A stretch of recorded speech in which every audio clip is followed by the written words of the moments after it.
형제들아, 너희 가운데서 지혜가 충만하여 칭찬 듣는 사람 7을 택하라. 우리가 이 일을 저에게 맡기고 우리는 기도하는 것과 말씀 전하는 것을 전무하리라 하니 온 무리가 이 말을 기뻐하여 믿음과 성령이 충만한 사람 스데반과 빌립과 프로고로와 니게노르와 디몬과 바메나와 유대교에 입교한 안디옥 사람 니골라를 택하여 사도들 앞에 세우니 사도들이 기도하고 그들에게 안수하니라. 아멘. 자, 오늘 말씀 가운데 큰 은혜가 함께 하실 줄로 믿습니다. 오늘은 칭찬받는 재직이 되어 든든히 서가는 교회가 되자라는 제목으로 말씀을 나누겠습니다. 우리는 다 누구에게나 칭찬받고 싶지만 이 영적인 원리 중에 하나는 우리가 하나님께 칭찬받는 사람이 되면 사람에게도 칭찬받을 수 있게 될 줄로 믿습니다. 그래서 하나님께 칭찬받는 사람이 있고 책만 받은 사람이 있는데 마태복음 25장에 보면 우리가 궁극적으로 우리 주님 만나는 그날에 자, 우리 한번 믿음으로 따라해보세요. 착하고 충성된 종아, 내가 작은 일에 충성했으니 내가 큰 일을 맡기리니. 저와 여러분이 정말 이 땅에서도 하나님과 사람들에게 칭찬받고 영원한 천국 가기 바로 그 우리 상급받는 그날에 착하고 충성된 종아, 네가 작은 일에 충성했으니 내가 너에게 큰 일을 맡기거든. 이 하나님의 칭찬받는 우리 모든 성도님들 다 되시기를 바라겠습니다. 이 초대교회에 정말 많은 문제들이 생겨났는데 너무나 감사하게도 하나님은 이 칭찬받는 7 집사를 딱 세우니까 이 초대교회가 막 든든히 세워지는 역사가 일어났어요. 자, 우리 금년도에 우리 서울은혜교회는 막 세계 정세가 전쟁이 일어나고 경기 침체가 있고 지금 나라와 민족에 어려운 일이 있고 여러분 가정에 어떠한 어려움이 있다 할지라도 우리 교회와 성도님들은 금년 안에 평안하여 든든히 세워지는 교회와 성도님들 다 될 줄로 믿습니다. 그래서 오늘은 자, 우리 모두가 칭찬받는 이 재직이 되는 영적인 조건이 무엇인가? 오늘 이 말씀을 통해서 모두가 다 정말 주님 앞에 칭찬받는 재직으로 준비되는 은혜가 함께 하시기를 바라겠습니다. 자, 첫 번째는 칭찬받는 재직은 자, 본론에 보시면 문제 제기자가 아니라 자, 따라 문제 제기자가 아니라 문제 해결자가 되는 것이다. 그래서 문제가 없는 교회는 없습니다. 여러분 아마 오늘 문제가 없는 사람이 없을 것입니다. 지금 사도행전 6장의 배경은 그 당시 그 예루살렘 교회가 막 부흥이 일어났어요. 제자들이 많이 세워졌는데 그때 히브리파 유대인이 있고 헬라파 유대인이 있어요. 히브리파 유대인은 어떻게 보면 본토에 사는 그 유대인 중에 예수를 믿고 하나님의 자녀가 된 사람들이에요.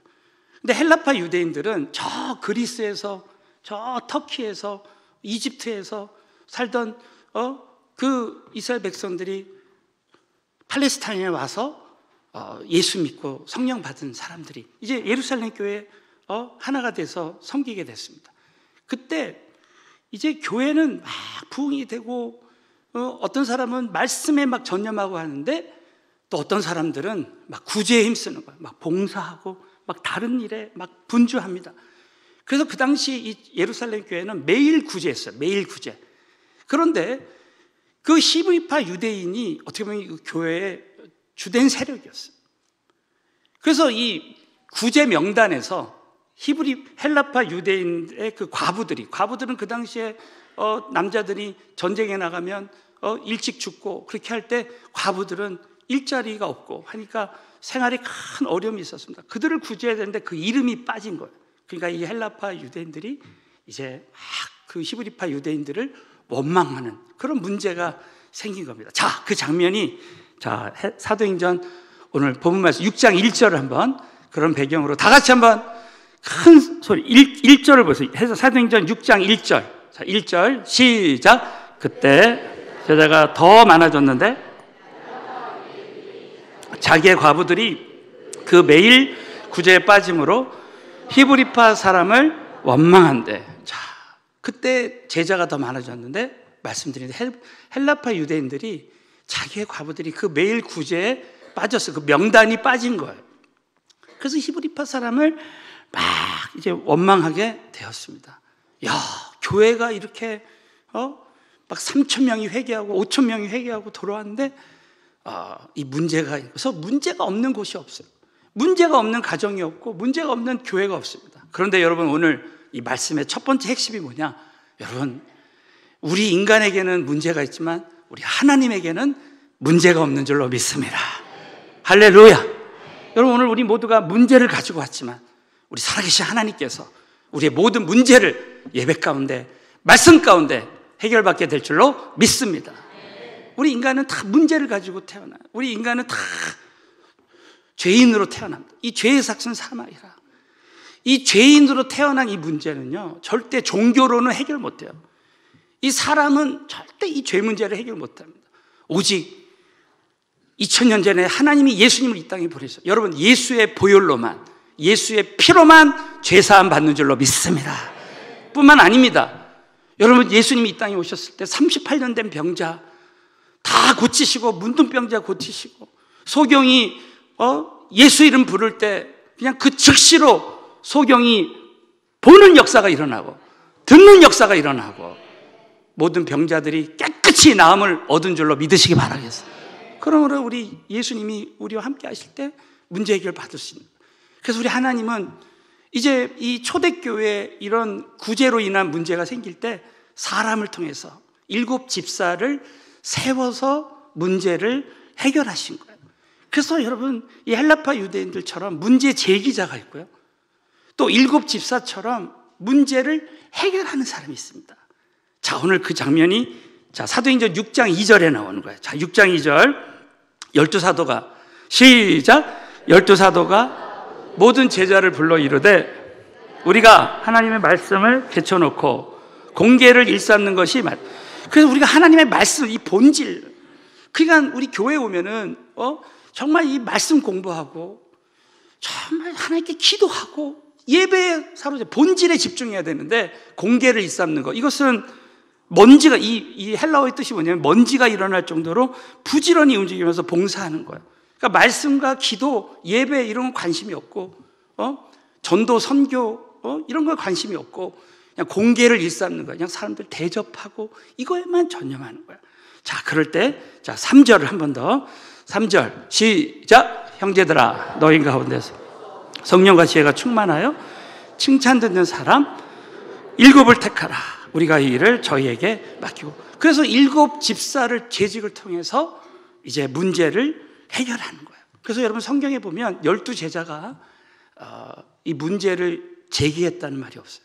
하나님 예수님이 12 제자를 세워서 그 문제를 해결하는 거예요. 또 7 집사를 통해서 문제를 해결하는 거예요. 사울이 큰 교회에 문제를 일으킬 때 바나바라는 사람을 통해서 문제를 해결하는 거예요.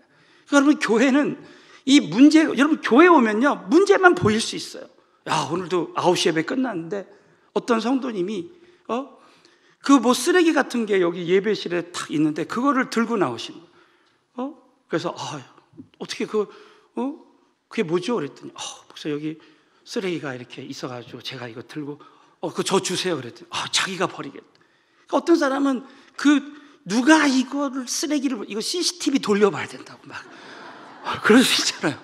근데 이거는 뭐 CCTV 이런 얘기 안 하고 그거 내가, 그러니까 문제를 보면 어떤 사람은 문제를 막 제기하는 사람이 있고 문제를 딱 보면 자기가 다 하는 거야. 바나바가 그런 사람이에요. 7 집사 같은 사람 그런 사람.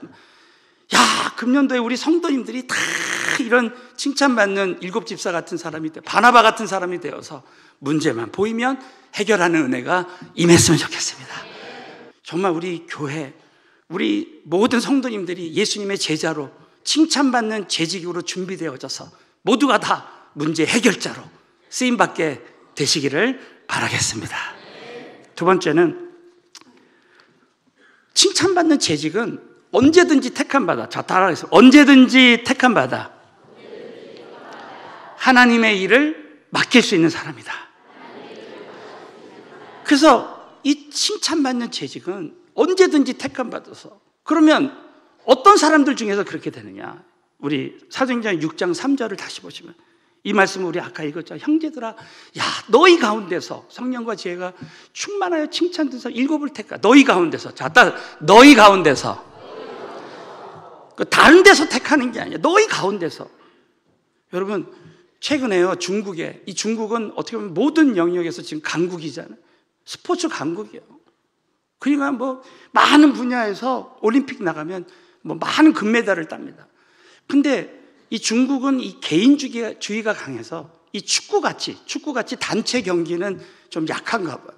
그러니까 축구는 이제 우수한 성적을 내기 위해서 다른 나라에서 이 용병들을 수입해가지고 귀화를 시켜가지고 이제 더 성적을 내려고 한다. 근데 이 귀화시키는 게 보통 문제가 아니라는 거예요. 다른 데서 사람을 쓰는 게 아니라 우리 너희 가운데서, 여러분, 우리 서울은혜교회에 오신 우리 성도님들 가운데서 예수님의 준비된 제자들이 나와야 될 줄로 믿으시고요. 일곱 집사와 같은 칭찬받는 그런 재직들이 나와야 되는 것입니다. 그래서 그것을 맡길 수 있는 사람. 그래서 이 4절을 보세요. 4절. 그래서 우리가 시작. 우리는 기도하는 것과 말씀 전하는 것을 전무하리라. 일곱 집사들이 이렇게 택함 받아서 문제를 해결해 주니까 사도들이 말씀과 기도에 전력 질주. 이 전무한다는 것은요, 전력 질주한다는 거예요. 그럼 언제든지 택함 받을 수 있는 하나님의 일을 맡길 수 있는 사람의 조건이 뭐냐? 자, 첫째로, 자, 한번 따라서 성령과 지혜와 믿음으로 충만한 사람이 되자. 그래서 여러분, 사도행전 6장 3절을 보면 형제들아, 너희 가운데서 성령과 지혜가 충만하여.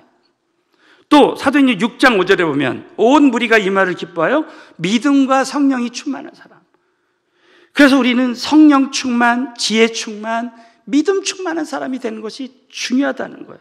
여러분, 참 중요한 게 우리 이 성령 충만하여, 이것은요, 한번 옛날에 성령 충만한 사람이 아니야. 이것은 지속적으로, 평균적으로 어떤 사람 성령 충만합니다.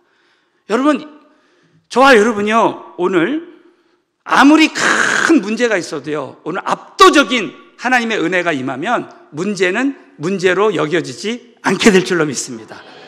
오늘 이 히터가요, 막 오늘 예배 전에 그냥 압도적으로 하니까 이 강추인데도 막 너무 더운 거야.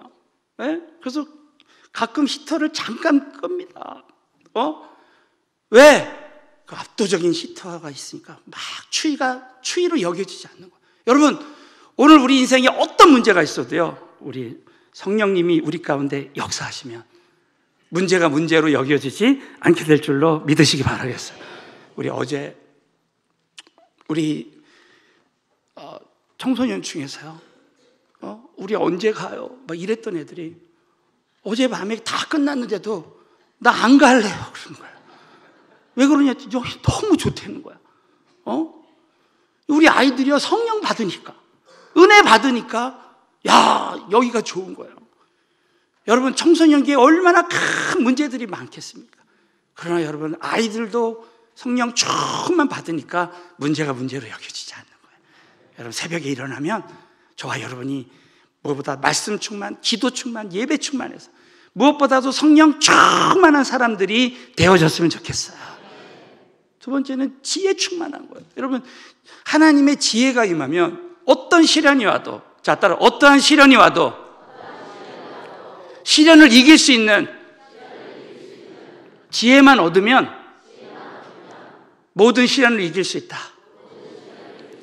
그래서 저는 느헤미야 같은 사람 보면요, 이 민족의 시련, 야, 그 성벽이 회파됐다는 소식을 듣고, 그 나라와 민족의 문제를 듣고 느헤미야 한 사람이 눈물로 금식하고 기도하니까 그 문제를 해결할 수 있는 지혜를 주시는 거예요. 그래가지고 느헤미야가 그곳에 가서 52일 만에 그 문제를 다 해결하잖아요. 여러분, 느헤미야 같은 사람 한 사람만 기도하면요, 나라와 민족 살릴 수 있게 될 줄로 믿습니다. 지혜를 구하면 되는 거예요. 여러분, 오늘도요, 예배 가운데, 정말 어떤 시련이 와도 하나님의 지혜가 여러분에게 임했으면 좋겠고요. 저도 예배 가운데 아까 9시 예배 드리는데 갑자기 하나님의 지혜를 탁 주시더라고요.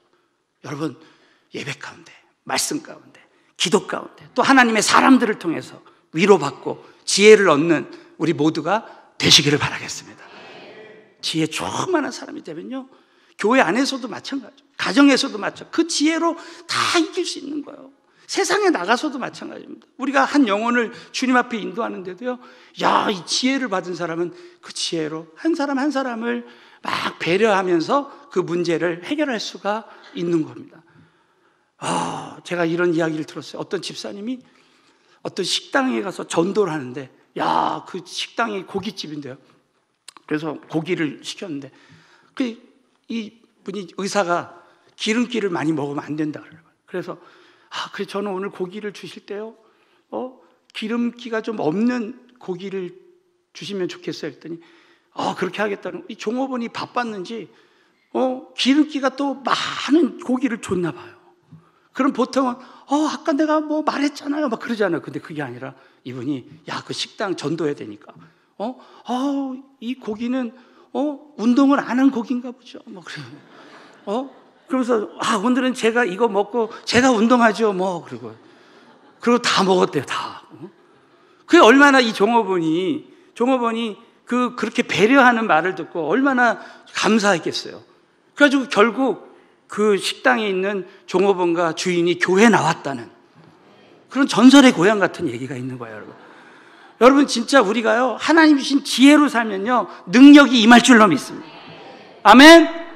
그리고 여러분, 정말 이 지혜는 하나님이 지혜를 주시면 얼마든지 우리는 세상을 이기고, 여러분, 어떤 시련도 이길 수 있는 은혜를 베풀어 주시게 될 줄로 믿으시기 바라겠습니다. 또 믿음 충만한, 여러분, 제가 1절에 이런 말씀을 드렸죠. 제로 곱하기 무한대는 제로예요. 믿음이 없으면 아무 일도 일어나지 않습니다. 그러나 이 믿음은 하나님 말씀을 들으면서 난다 그랬죠. 여러분, 오늘도요, 하나님 말씀 듣고 우리에게 믿음을 주실 줄로 믿으시기 바라겠어요. 겨자씨만한 믿음만 있어도 우리는 얼마든지 이 산을 명하여 저 바다에 던지우라면 산이 바다로 던져지는 역사가 일어나는 거예요. 여러분, 마른 뼈 같은, 에스겔 굿자기의 마른 뼈 같은 정말 우리 한 사람 한 사람이요, 오늘도 겨자씨만한 믿음만 있으면 정말 생기가 돋고 영적 군대로 준비되는 역사가 일어날 줄로 믿으시기 바라요. 여러분, 믿음 충만한, 그래 한번 옆 사람에게 한번 선포, 믿음 충만한 사람이 되시기 바랍니다. 믿음 충만한. 할렐루야. 마지막으로는 영적 질서를 지키는 사람이에요. 그래서 사도행전 6장 6절에 보면 사도들 앞에 세우니, 이 7 집사를 사도들 앞에 세우는 거예요. 그래서 사도들이 기도하고 그들에게, 이 사도들 앞에 세우고 안수받는 게 뭐예요? 하나님은 그 권위라는 보좌에 앉아 계신데, 하나님은 모세와 여호수아를 통해서 그 하나님의 그 권위들을 통해서 또 하나님의 그 뜻을 이루는 거예요. 그런데 이 초대교회는 이 재직들을 통해서 7 집사를 통해서, 사도와 7 집사를 통해서 그래서 이 사도들에게 하나님의 그 음성이 들려질 때 그 7 집사를 통해서 그 일이 다 이루어지는 거예요. 그러므로 여러분, 우리는 교회 안에서 나의 뜻을 버리고, 나의 뜻을 버리고 하나님의 뜻을 이루는 사람이 되자. 그래서 교회가 이 영적인 질서가 딱 잡혀지면 정말 하나님이 영광을 받으시는 역사가 일어나는 것입니다. 그래서 여러분, 이 사도행전 6장 6절 이렇게 보시고, 사도행전 또 6장 5절을 다 같이 보시면 그 7 집사를 다 같이 한번 읽어볼까요? 한 번 더 시작. 온 무리가 기뻐하여 믿음과 성령이 충만하여 유대 니가노르와 디몬과 바메나와 유대교에 입교한 안디옥 사람 7을 택하고, 이 7을 택해서 사도들 앞에 세우고 안수하니까 이와 같은 역사가 일어나요. 그러므로 여러분, 칭찬받는 재직이 세워질 때 든든히 서가는 교회가. 자, 우리 마지막으로 한번 선포해. 칭찬받는 재직이 세워질 때 든든히 서가는 교회가 된다. 그래서 이 칭찬받는 재직 7집사가 성령과 지혜와 믿음이 충만할 때 사도행전 6장 4절 우리는 기도하는 것과 말씀 전하는 것에 전무한다는 거예요. 그래서 여러분 사도들이 기도하니까 여러분 안전뱅이가 일어나고 또 말씀을 전하니까 3,000명이 돌아오고 5,000명이 돌아오는 역사가 일어나는 거예요. 또 마지막으로 사도행전 6장 7절을 보겠습니다. 6장 7절 읽고 말씀 시작. 하나님의 점점 왕성하여 예루살렘에 있는 제자의 수가 더 많아지고 허다한 제사장의 무리도 이 도에 복종하니라. 이 은혜가 우리에게도 임할 줄로 믿습니다. 가면 갈수록 하나님의 말씀이 점점 왕성하니까 예루살렘에 있는 제자의 수가 더 심히 많아요. 여러분 예수님은요 무슨 큰 교회를 하지 않으셨어요. 그냥 12명에 집중했어요. 우리 교회는 가면 갈수록 예수님 닮은 이 제자의 수가 더 많아지는 역사가 일어났으면 좋겠고요. 그렇게 되니까 허다한 제사장의 이 제사장은 절대 변하지 않을 것 같은 사람들 그 무리가 뭐예요? 이 도에 복종하니라. 야 이번에 뭐 교회를 한 번도 안 다녔던 청소년들이 와가지고요 다 예수 믿고 성령 받고 막 방언의 은사까지 받고 내가 앞으로 이렇게 살겠습니다 결단하는 역사가 일어나요. 왜 그런 일이 일어납니까? 성령과 지혜와 믿음이 충만한 우리 팀 멤버들이 준비되니까 이와 같은 변하지 않을 것 같은 사람도 변화되는 역사가 일어나는 줄로 믿으시기 바라겠고요. 우리 교회가 정말 이 하나님의 사람들 제자들이 든든히 세워질 때 어떠한 시련과 역경이 찾아와도 든든히 세워지는 역사가 일어나는 거예요. 그러면서 여러분 우리의 인생은요 앞으로 정말 한 치 앞도 내다보지 못하는 인생길을 우리가 걸어갑니다. 하나님의 교회도 마찬가지예요. 이 세상에 어떤 풍파, 어떤 어려움이 와도 정말 든든히 세워지는 교회. 그것은 바로 칭찬받는 재직. 사람을 세울 때 그런 일이 일어난다. 저는 이번에 LA 산불을 보면서요. 이 서울시의 4분의 1의 면적 그 이상이 지금 다 불타버렸습니다. 또 앞으로 어떤 피해가 올지 몰라요. 그런데 여러분 얘기 들으시면 알겠지만 근데 어떤 3층짜리 건물이요 그렇게 산불이 다 일어나서 주변이 다 초토화됐는데 그 3층짜리 한 건물만 아주 멀쩡하게 든든하게 다 세워진 거예요. 그래서 어떻게 이런 일이 생겼나 그 주인이 인터뷰한 거를 제가 봤어요. 너무나 관심 있게 그랬더니 이 3층짜리 건물은요 이 천재지변이 와도 끄떡없이 아주 든든히 세웠다는. 그래서 그 안반에요 이 파도가 막 몰아쳐도 그 건물은 끄떡이 없어요. 왜? 15m나요 깊이 안반에다가 기초를 세운 거예요. 든든히 세운 거예요. 그리고 그 벽이요 3층 그 벽이 콘크리트로 그래서 어떤 화재가 나도 지진이 나도 견디는 그런 재질로 불꽃이 튀어도 번지지가 않는데요. 콘크리트 벽. 그리고 지붕이 방화제로 절대 불타지 않는 거예요. 그래서 이 건물은 지진이나 화재가 일어나도 파도가 몰려와도 든든히 세워진다. 야, 이 3층짜리 건물을 보면서 하나님 아버지 우리 서울은혜교회도 이렇게 든든히 세워지게 하여 주시옵소서. 그 든든히 세워질 수 있는 비결이 뭐예요? 우리 가정이 든든히 세워지고 우리 한 사람 한 사람이 든든히 세워지는 것이 뭐냐? 우리 한 사람 한 사람이 성령과 지혜와 믿음으로 충만하고 어떤 문제를 보든지 예수의 능력으로 문제 해결자만 되면 이와 같은 일이 일어나게 될 줄로 믿으시기 바라겠습니다. 자, 우리 결론을 읽고 말씀해요. 결론 다 같이 읽습니다. 시작. 2025년에는 칭찬받는 재직이 되어 든든히 서가는 교회와 성도가 되시기를 우리 주님의 이름으로 축원합니다.